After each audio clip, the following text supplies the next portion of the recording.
नमस्कार दोस्तों, साहित्य हमारे देश का मैं आप सभी का एक बार फिर स्वागत करती हूँ। आज जो कहानी मैं आपके लिए लेके आई हूँ, कहानी का नाम है सती। कहानी प्रसिद्ध रचनाकार, साहित्यकार, उपन्यासकार मुंशी प्रेमचंद द्वारा लिखित है।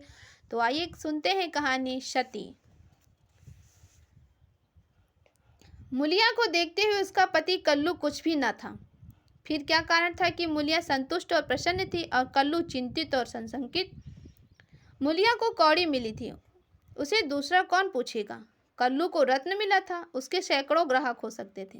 खासकर उसे अपने चचेरे भाई राजा से बहुत खटका रहता था। राजा रूपवान था, रसिक है, बातचीत में कुशल और स्त्रियों को रिझाना जानता है। इसे कल्लू मुलिया को बाहर नहीं निकलने देता था। उस पर किसी की निगाह भी पड़ जाए तो यह उसे असहनीय था।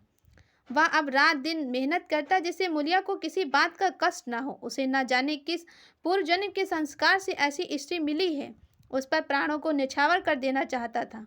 मुलिया का कभी में सिर भी दिखता तो उसकी जान निकल जाती। मुलिया का भी यही हाल था। जब तक वह घर ना आ जाता मछली की भांति तड़पती रहती। गांव में कितने ही युवक थे जो मुलिया को छेड़छाड़ करते रहते, पर उस युवती की दृष्टि में कुरूप कलुआ ही संसार भर के आदमियों से अच्छा था।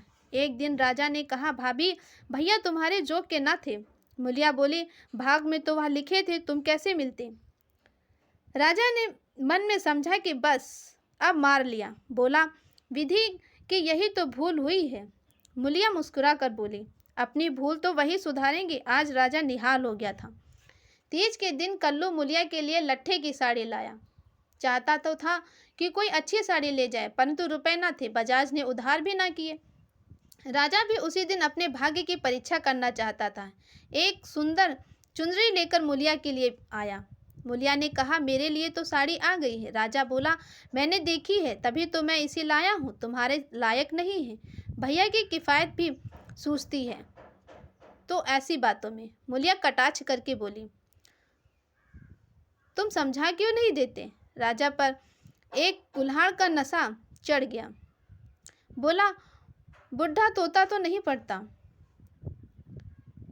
मुलिया बोली, मुझे तो लट्ठे की साड़ी ही पसंद है। राजा बोला, जरा यह चुनरी पहनकर देखो कैसी खिलती हो। मुलिया बोली, जो लट्ठा पहनकर खुश होता वह चुनरी पहन लेने से खुश ना होगा। उन्हें चुनरी पसंद होती तो वह जरूर लाते। राजा बोला, उन्हें दिखाने का काम नहीं है। मुलिया विस्मय से बोली, मैं क्या इससे बिना पूछे ले लूंगी। राजा बोला, इसमें पूछने की कौन सी बात है। जब वह काम पर चले जाएं तो पहन लेना, मैं भी देख लूंगा। मुलिया ठट्ठा मारकर हंसती हुई बोली, या ना होगा देवर जी, कहीं देख लें तो आप मेरी शामत ही आ जाएगी। इसे तुम लिए जाओ। राजा ने आग्रह करके कहा, इसे ना लोगी भाभी तो मैं जहर खाकर सो जाऊंगा। मुलिया ने साड़ी उठाकर आले पर रख दी और बोली, अच्छा लो, अब तो खुश हुए।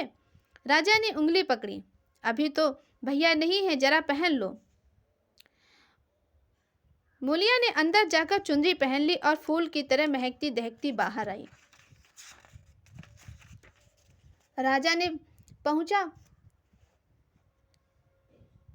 पकड़ने को हाथ फैलाया। बोला, ऐसा जी चाहता है कि तुम्हें लेकर भाग जाऊं। मुलिया उसी विनोद भाव से बोली, जानते हो तुम्हारे भैया का क्या हाल होगा। यह कहते हुए उसने किवाड़ बंद कर लिए। राजा को ऐसा मालूम हुआ कि थाली परोस कर किसी ने उसके सामने से उठा ली हो। मुलिया का मन बार बार करता था कि चुनरी कल्लू को दिखा दे, पर नतीजा सोच कर रह जाती थी। उसने चुनरी रखी क्यों ली। उसे अपने ऊपर क्रोध आ रहा था, लेकिन राजा को कितना दुख होता। क्या हुआ, उसकी चुनरी क्षण भर पहन लेने से उसका मन तो रह गया, लेकिन उसके प्रशांत मानस सागर में यह एक कीट आकर उसे मथ रहा था। उसने क्यों चुनरी रख ली। क्या यह कल्लू के साथ विश्वासघात नहीं है। उसका चित्त इस विचार से विकल हो रहा था। उसने मन को समझाया, विश्वासघात क्यों हुआ, उसमें विश्वासघात की बात ही क्या है। और कौन सा राजा से कुछ बोली है। जरा सा हंस देने से अगर किसी का दिल खुश हो जाता है तो उसमें क्या बुराई है। कल्लू ने पूछा, आज रज्जू क्या करने आया था। मुलिया की देह थर थर कांपने लगी। बहाना कर गई, तमाकू मांगने आए थे। कल्लू ने भौवें सिकोड़ कर कहा, उसे अंदर मत आने दिया करो, अच्छा आदमी नहीं है। मुलिया बोली, मैंने कह दिया तमाकू नहीं है तो चले गए। कल्लू ने अब की तेजस्विता के साथ कहा, क्यों झूठ बोलती हो, तमाकू मांगने नहीं आया था। मुलिया बोली, तो और क्या यहाँ करने आते हैं। कल्लू बोला, चाहे जिस काम से आया हो, तम्बाकू मांगने नहीं आया था। वह जानता था मेरे घर में तम्बाकू नहीं है। मैं तम्बाकू के लिए उसके घर खुद गया था। मूलिया के देह में मानो कांटों तो लहू ना निकले, चेहरे का रंग ही उड़ गया। सिर झुकाकर बोली, मैं किसी के मन का हाल क्या जानूं। आज तीज का रतजगा था। मूलिया पूजा का सामान इकट्ठा कर रही थी, पर इस तरह जैसे मन में जरा भी उत्साह, जरा भी श्रद्धा नहीं। ऐसा मालूम हो रहा था उसके मुख की कालिक पुत गई है और वह कल्लू की आंखों में गिर गई है। उसे अपने जीवन निराधार सा जान पड़ता था। सोचने लगी, भगवान ने मुझे यह रूप दिया ही क्यों। यह रूप ना होता तो राजा क्यों मेरे पीछे पड़ता, क्यों आज मेरी यह गत होती। मैं काली कुरूप रहकर इसे कहीं सुखी रहती, तब तो मन इतना चंचल ना होता। जिन्हें रूप की कमाई खानी है वह रूप पर फूलें। यहाँ तो इतने मिटिया मेन कर दिया है। न जाने कब उसकी झपकी आ गई तो देखती है कि कल्लू मर गया और राजा घर में घुसकर उसे पकड़ना चाहता है। उसी दम एक वृद्धा स्त्री न जाने किधर से आकर उसे अपनी गोद में ले लेती है और कहती है कि तूने कल्लू को क्यों मार डाला। मूलिया रोकर कहती है, माता, मैंने उन्हें नहीं मारा। वृद्धा कहती है कि हाँ, तूने छुरी कटार से नहीं मारा। उस दिन तेरा तब छिन्न हो गया है और उसी से वह मर गया है। मूलिया ने चौकन्नी आंखें खोल दी। सामने आंगन में कल्लू सो रहा था। वह दौड़ी हुई उसके पास गई और उसकी छाती पर सिर रखकर फूट फूट कर रोने लगी। कल्लू ने घबराकर पूछा, कौन है मूलिया, रोती क्यों हो, क्या डर गई क्या। मैं तो जग ही रहा हूँ। मूलिया ने सिसकते हुए कहा, आज मुझसे एक अपराध हो गया है, उसे क्षमा कर दो। कल्लू उठ बैठा। क्या बात है, कहो तो, रोती क्यों हो। मूलिया बोली, आज तम्बाकू मांगने राजा नहीं आया था, मैंने तुमसे झूठ कहा है। कल्लू हंसकर बोला, वह तो मैं पहले ही समझ गया था। मूलिया बोली, वह मेरे लिए एक चुंदरी लाया था, तुमने लौटा दी। मूलिया कांपती हुई बोली, मैंने ले ली, कहते थे कि मैं जहर खाकर मर जाऊंगा। कल्लू निर्जीव की भांति खाट पर गिर पड़ा और बोला, तो रूप मेरे बस का नहीं है। देव ने कुरूप बना दिया तो सुंदर कैसे बन जाऊं। कल्लू ने अगर मूलिया को खौलते तेल में डाल दिया होता तो आज उसे यह बात इतनी पीड़ादायी न लगती।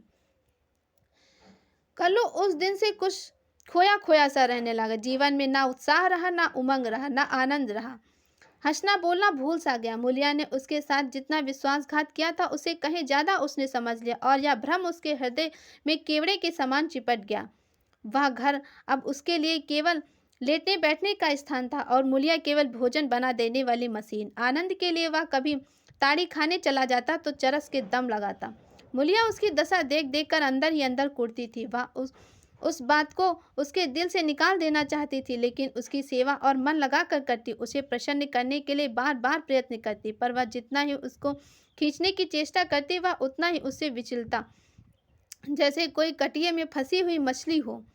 कुशल यह था कि राजा जिस अंग्रेज के यहाँ खानशामा था उसका तबादला हो गया। राजा उसके साथ उसे भी ले गया, नहीं तो दोनों भाइयों में से किसी न किसी का खून जरूर हो जाता। इस तरह साल भर बीत गया।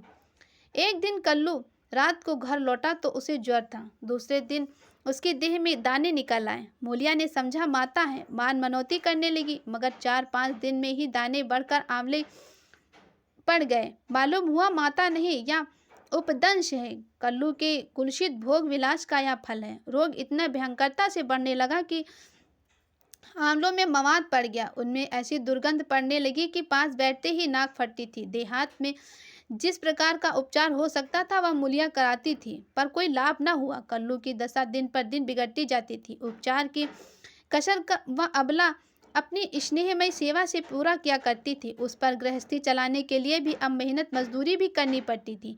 कल्लू तो अपने किए का फल भोग रहा था, मूलिया अपने कर्तव्य का पालन करने में मरी जा रही थी। अगर कुछ संतोष था तो यह कि कल्लू का भ्रम उसकी इस तपस्या से भंग हो जाता था। उसे अब विश्वास होने लगा था कि मूलिया अब भी उसी की है। वह अगर किसी तरह अच्छा हो जाता तो फिर उसे दिल में छिपा कर रखता और उसकी पूजा करता। प्रातः काल था। मूलिया ने कल्लू का मुंह हाथ धुलाकर दवा पिलाई और खड़ी पंखा डुला रही थी कि कल्लू की आंखें में आंसू देखकर कहा, मूलिया, मैंने इस जन्म में कोई भारी तप किया था जो तू मुझे मिल गई है। तुम्हारी जगह मुझे दुनिया का राज मिले तो भी मैं ना लूं। मूलिया ने दोनों हाथों से उसका मुंह बंद कर दिया और बोली, इस तरह की बातें करोगे तो मैं भी रोने लगूंगी। मेरे धन्य भाग कि तुम जैसा स्वामी मिला है। यह कहते हुए उसने दोनों हाथ पति के गले में डाल दिए और लिपट गए। फिर बोली, भगवान ने मुझे मेरे पापों का दंड दिया है। कल्लू ने उत्सुकता से पूछा, सच कह दो मूलिया, राजा और तुम में क्या मामला है? मूलिया ने विस्मित होकर कहा, मेरे और उसके बीच एक और कोई मामला ना हुआ। वह भगवान की दुर्गति करे। अगर किसी तरीके का कोई बात हो तो उसने मुझे चुनरी दी, वह मैंने ले ली, फिर मैंने उसे आग में जला दी। तब से मैं उससे नहीं बोलती हूँ। कल्लू ने ठंडी सांस खींचकर कहा, मैं तो कुछ और ही समझ रखा था। न जाने मेरी गति कहाँ मर गई। तुम्हें पाप लगाकर मैं पाप में फंस गया और उसका फल भोग रहा हूँ। उसने रो रो कर अपने दुष्कृत्यों का पर्दा खोलना शुरू कर दिया और मूलिया आंसू की लड़ियां बहाकर उसे सुनने लगी।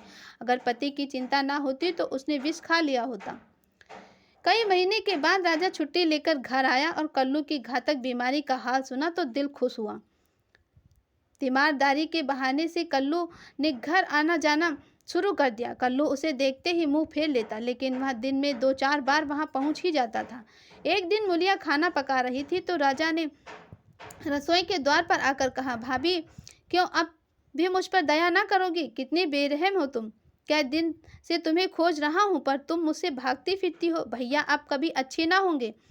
इन्हें इतनी गर्मी हो गई है, इसके साथ ही क्यों अपनी ज़िंदगी खराब कर रही हो? तुम्हारी फूल सी देह सूख गई है। मेरे साथ चलो, कुछ ज़िंदगी की बहार उड़ाएं। या जवानी बहुत दिन की ना रहेगी। या देखो, तुम्हारे लिए एक करण फूल लाया हूँ, जरा पहन कर दिखाओ तो।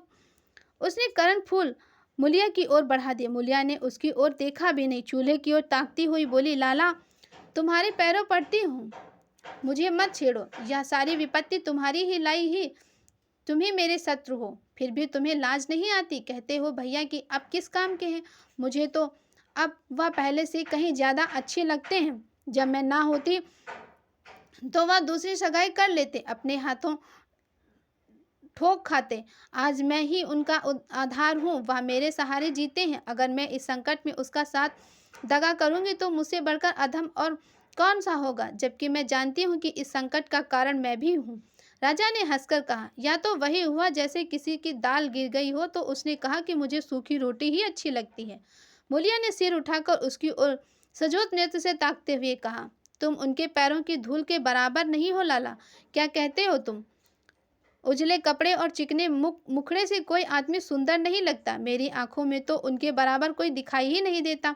कल्लू ने पुकारा, मूला, थोड़ा पानी दे। मूलिया पानी लेकर दौड़ी। चलते चलते करण फूल को ऐसा ठुकराया कि वह आंगन में जा गिरा।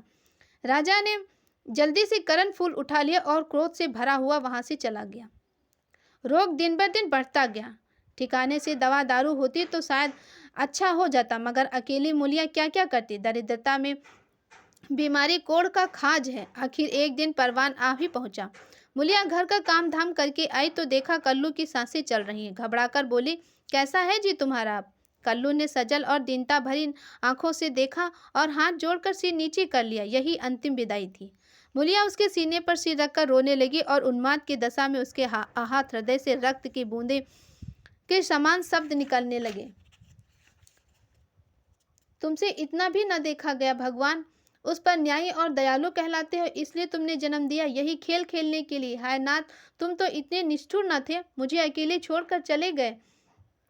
हाय, अब कौन मुझे मूला कहकर पुकारेगा? अब किसके लिए कुएं से पानी खींचूंगी, किसे बैठकर खिलाऊंगी, पंखा डुलाऊंगी। यह सब सुख हर लिया तो मुझे भी क्यों नहीं उठा लेते?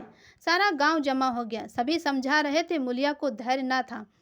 वह सब मेरे कारण हुआ है, यह बात उसे नहीं भूलती। हाय हाय, उसे भगवान ने सामर्थ्य दिया होता तो आज उसका सिरताज यूं न उठ जाता। शव की दहक्रिया की तैयारियां होने लगी। कल्लू को मरे 6 महीने हो गए थे। मूलिया अपना कमाती खाती और अपने घर में पड़ी रहती। दिन भर काम धाम से छुट्टी नहीं मिलती। हाँ, रात को एकांत में वह रो लिया करती थी।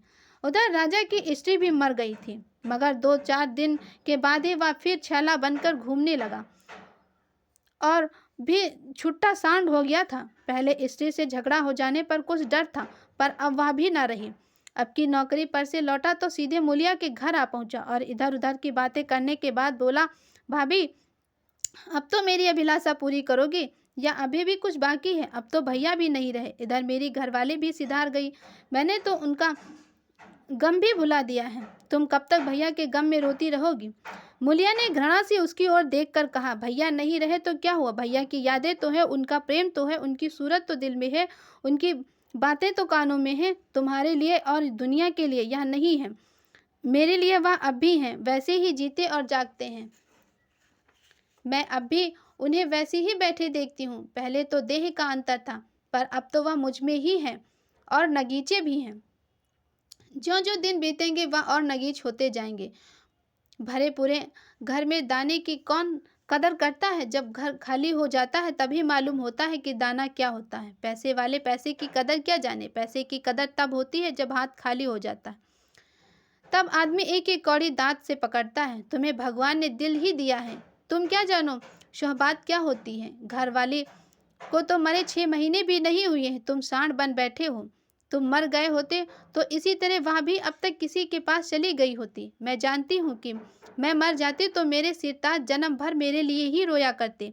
ऐसे ही पुरुष की स्त्रियां उन पर प्राण देती हैं। तुम जैसे सुहदों के भाग में पत्तल चाटना ही लिखा होता है, चाटो, मगर खबरदार आज से मेरे घर में पाँव न रखना, नहीं तो जान से हाथ धोगे। बस निकल जाओ। उसके मुख पर ऐसा तेज स्वर में इतनी कटुता थी कि आज राजा को जबान खोलने का साहस भी ना हुआ। वह चुपके से वहां से निकल भागा। तो आपको कहानी कैसी लगी जरूर बताएं। साथ ही हमारे चैनल को लाइक और सब्सक्राइब करें, बेल आइकन प्रेस करें ताकि हमारी वीडियो आप तक सबसे पहले पहुंचे। मिलेंगे आपको एक नए वीडियो में नई कहानी के साथ। धन्यवाद।